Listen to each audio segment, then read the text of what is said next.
Kylie Padilla, sinagot kung sino ang mystery guy na nais patang kasama niya sa isang mall.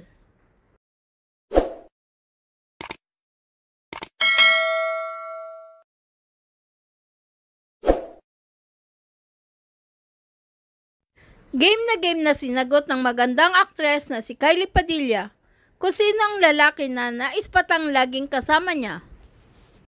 Nauna nang nakitang kasama ni Kylie ang naturang lalaki habang nasa isang mall. Natapos na ang haka-haka ng marami ng aminin ni Kylie sa isang TikTok video na ang nasabing lalaki umano ang bagong nagpapatibok sa kanyang puso. So ayun na nga. Yes. Meron akong itatanong, nagkakagulong lahat, nagtatalo sila eh. Sino ba yung kasama mo sa mall yung nakaputi? Ay, yun ba? Oh, yung nakaputi, yung long hair. Yun? Hmm. Nagpapasaya sa puso ko, yun. Kilala ko ba yun? Ay, parang kilala mo ako yun. Kilala ko yun? Parang kamukha mo nga. Ay, ganun. Oh, ayun na nga. Alam nyo na kung sino yun ha. See you.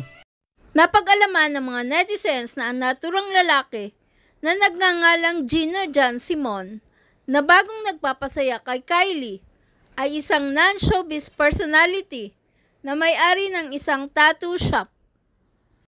Si Kylie ay nahiwalay sa dating asawang si Aljur Abrenica noong 2021 at sila ay may 2 anak.